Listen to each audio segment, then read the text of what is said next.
என்னாலதான் கடைநல்லூர் ஊரோட மானமே போகுதுன்னு பேசிட்டு இருக்கீங்க. சோ உங்க மானம் என்னங்கிறத நான் சொல்லட்டுமா?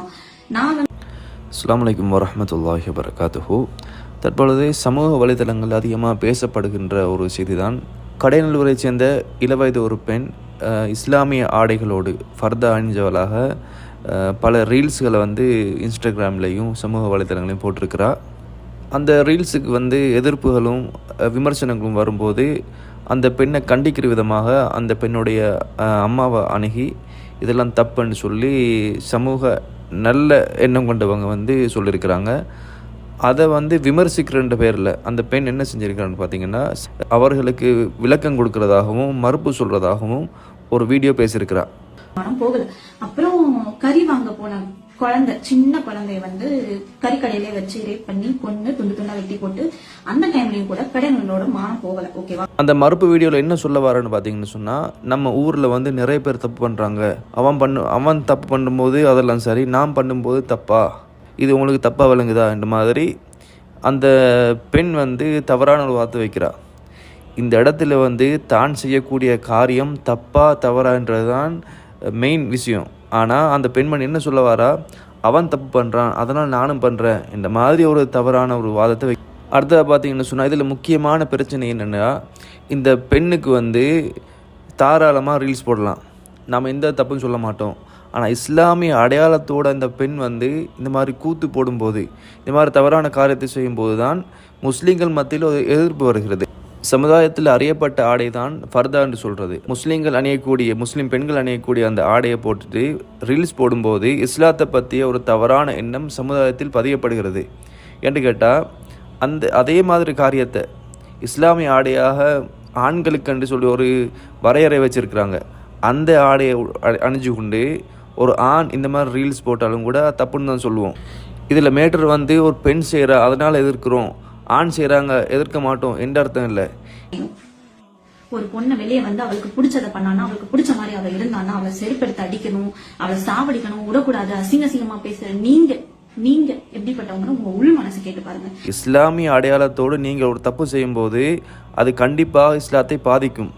இஸ்லாத்தை பற்றி தேடக்கூடியவர்கள், இஸ்லாத்தை பற்றி பார்க்கக்கூடியவர்கள் என்ன நினைப்பார்கள் சொன்னால், இஸ்லாம் இது அனுமதிக்குது என்ற மாதிரி ஒரு தப்பான ஒரு கருத்து சமுதாயத்துக்கு சொல்லப்படுகின்ற காரணத்தினால்தான் நாம் இதை எதிர்க்கிறோம், தப்புன்னு சொல்கிறோம். இஸ்லாமிய மார்க்கம் பற்றிய தெளிவான அறிவும் போதிய நுணுக்கமும் இல்லாத காரணத்தினால் இந்த பெண்மணி என்ன சொல்கிறா, இவ எல்லாரும் எதிர்க்கிறாங்க, பெண்ன்றதுனால பெண் ஒருத்தி வெளியே இந்த மாதிரி எல்லாம் ரீல்ஸ் பண்ணும்போது சமுதாயம் அவ எதிர்க்கிறதாகவும் அடிமையாக்க பார்க்கறதாகவும் ஒரு சித்திரத்தை உருவாக்க பார்க்குறா. ஒரு பொண்ணை வெளியே அவளுக்கு பிடிச்சதை பண்ணானா, அவளுக்கு பிடிச்ச மாதிரி அவள் இருந்தானா, அவளை செருப்படுத்த அடிக்கணும், அவளை சாவடிக்கணும், விடக்கூடாது, அசிங்கமா பேசுற நீங்க எப்படிப்பட்டவங்க உங்க உள் மனசு கேட்டு பாருங்க. அதெல்லாம் மேட்டரே கிடையாது. இஸ்லாத்தை அடையாளப்படுத்தாத எந்த ஆடை அணிஞ்சு கொண்டு நீங்கள் ரீல் போட்டாலும் நமக்கு பிரச்சனையே கிடையாது. பிரச்சனை எங்கே வருது, முஸ்லீம் பெண்கள் அணியக்கூடிய அந்த ஃபர்தா, அந்த இஸ்லாமிய அடையாளத்தை நீங்கள் வைத்துக்கொண்டு செய்கிறது தான் தப்பு என்றதை கூட அந்த பெண்ணுக்கு புரிஞ்சு கொள்ள முடியாத அளவுக்கு இருக்குது. அதனால தான் சொல்கிறா, நம்ம ஊரில் இந்த மாதிரி கொலை கற்பழிப்பெல்லாம் நடந்திருக்குது, அதெல்லாம் யாரும் கண்டுகொள்ளலை, இதை மட்டும் பார்க்க வரீங்க, என்ன மட்டும் பார்க்க வரீங்க மாதிரியெல்லாம் சொல்ல வரா. தப்புன்னு பார்த்தா ரெண்டும் தப்பு தான். அந்த கடலூரில் நடந்த அந்த கொலைகளும் விபச்சாரமும் அதே மாதிரி சிறுவர் துஷ்பிரயோகங்களும் யாரும் அதை அனுமதிக்கலை. அதுக்காக வேண்டி வழக்கு பதியப்பட்டு காவல்துறையில் முறைப்பாடு செய்யப்பட்டு அதை தவறுன்னு சொல்லி மக்கள் ஒத்துக்கொண்டிருக்கிறாங்க. ஆனால் இங்கே என்ன பிரச்சனை, இந்த பெண்மணி சொல்கிறா இது தப்பு இல்லை. இவ என்ன சொல்ல வாரா, இவ பண்ணுறது தப்பு இல்லைன்னு சொல்ல வாரா. எதோட ஒப்பிட்டுறான்னு பார்த்தேன்னு சொன்னால், தப்பு உண்மையிலேயே சமுதாயத்தில் சீர்கேடாக இருக்கிற ஒழுக்கக்கேடாக இருக்கின்ற விஷயங்களை ஒப்பிட்டு இவ பண்ணக்கூடிய இந்த காரியத்தை சரின்னு சொல்ல வாரா. பல இஸ்லாமிய பேருதாங்களை நமக்கு சினிமாவிலும் இன்னும் பிற சமூக வலைதளங்களும் பார்க்கலாம். அவர்கள் என்ன பண்ணுவாங்கன்னு பார்த்தீங்கன்னா, இஸ்லாமிய அடையாளங்களை வெளிப்படுத்தாமல் ஏதோ ஒரு முறையில் அவங்க வீடியோக்களை பண்ணிட்டு போகிறாங்க. அது நமக்கு மேட்டரே கிடையாது, நமக்கு பிரச்சனையே கிடையாது. இந்த வாஹிதான்னு சொல்லக்கூடிய இந்த பெண் இஸ்லாமிய ஆடை அல்லாமல் பொதுவாக பெண்கள் அணியக்கூடிய ஆடைகள் அணிஞ்சு ரீல் பண்ணுன்னு சொன்னால் யாரும் எதிர்க்க மாட்டாங்க, யாரும் ஒன்றும் சொல்ல மாட்டாங்க. அதே மாதிரி நீங்கள் பண்ணக்கூடிய தப்பை இஸ்லாத்தில் பெண்ணடிமை இருக்குது, பெண்களை அடுப்பங்கரையில் வேலை செய்யக்கூடிய இயந்திரங்களாகவும் அதே மாதிரி பிள்ளை பெருக்கிற இயந்திரங்களாக தான் சொல்லப்பட்டிருக்குது. இந்த மாதிரியெல்லாம் கருத்தை சிந்திருக்க வேண்டிய அவசியம் கிடையாது.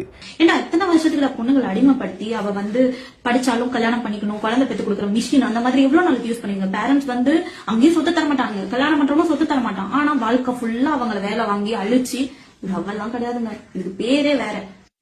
நான் ஃபுல்லா ட்ரெஸ் கவர் பண்ணிட்டு நான் அல்லாஹ் பத்தி தப்பா பேசல, இஸ்லாம் பத்தி தப்பா பேசல, புரியுதா? நீங்க பண்ணக்கூடிய காரியம் சரியா தப்பா என்றதான் மேட்டரு. அதனால நீங்க ரீல் போட்டாலும் பாட்டு போட்டாலும் வீடியோ பண்ணாலும் இஸ்லாமிய அடையாளம் இல்லாம தாராளமா பண்ணிட்டு போங்க. அதே மாதிரி பார்த்தீங்கன்னு சொன்னால் அந்த பெண் சொல்லக்கூடிய அந்த மறுப்பு வீடியோ ஒரு சூப்பரான வீடியோ, அது சூப்பராக பதில் சொல்லிட்டா, இந்த மாதிரி எல்லாம் நம்முடைய முஸ்லீம்களே பலரும் அந்த வீடியோ பரப்பி வராங்க. இதெல்லாம் ஒரு மேட்டரே கிடையாதுங்க. அதாவது இது ஒரு மறுப்பே கிடையாது. அறியாமையின் காரணமாக சொன்ன சில வாதங்களை அல்லாமல் இது உண்மையிலே மறுப்பு கிடையாது என்பதையும் தெளிவாக புரிந்து கொள்ள வேண்டும். இறைவனுடைய நேர்வழி யாருக்கு எழுதப்பட்டிருக்கிறதோ கண்டிப்பாக அவர்களுக்கு நேர்வழி கிடைக்கும். இறைவனுடைய நேர்வழியை விட்டும் யாரெல்லாம் வழி தவறி செல்கிறார்களோ அவர்களுக்கு அல்லாஹ் ஒரு நாளும் நேர்வழியை காட்ட மாட்டான்.